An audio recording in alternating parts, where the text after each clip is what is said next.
Hello and welcome to today's reflection. Today we are going to look at a few verses in Judges 6 in the Old Testament.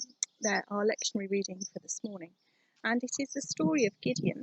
Gideon, who is singled out by God for a specific purpose, but before Gideon is willing to take up this role that God has singled him out for, he puts up lots of objections, mainly about the fact that he doesn't feel that he is the right person. He feels that there perhaps are other people who maybe are better, stronger, more able, of higher status than he is. And I wonder if there are times where we think perhaps we are not able to fulfill the roles that God has given us to do.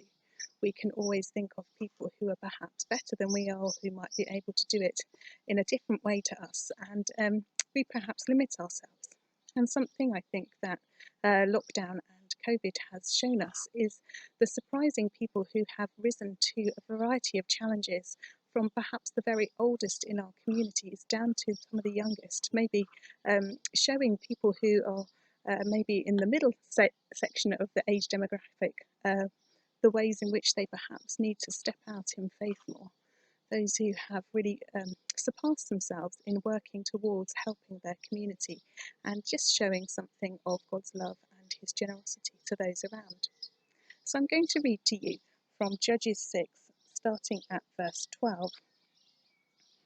The angel of the Lord appeared to him and said to him, "The Lord is with you, mighty warrior." Gideon answered, "But sir, if the Lord is with us, why has all this happened to us?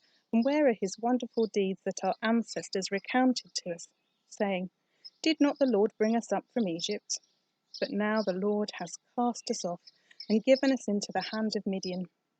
Then the Lord turned to him and said, "Go in this might of yours and deliver Israel from the hand of Midian. I hereby commission you." He responded, "But sir, how can I deliver Israel? My clan is the weakest in Manasseh, and I am the least in my family." The Lord said to him, "But I will be with you, and you shall strike down the Midianites, every one of them." So I wonder perhaps today maybe we need to just be a little bit attentive as to where God might be asking us to step up and the things he might be asking us to do, and however small or seemingly insignificant they might be, to know that the Lord is with us, and if he goes with us in whatever we are trying to do, then we will be much more likely to succeed. So the need for us to pray and to think about and to really listen to what God might be prompting us to do, whether it's making a phone call or speaking to someone, or an act of generosity or kindness to somebody else, or something that you just feel God is putting on your heart. Perhaps today is the day to stop making the excuses and to think that other people could do it better, and to just step up and step out with God. Amen.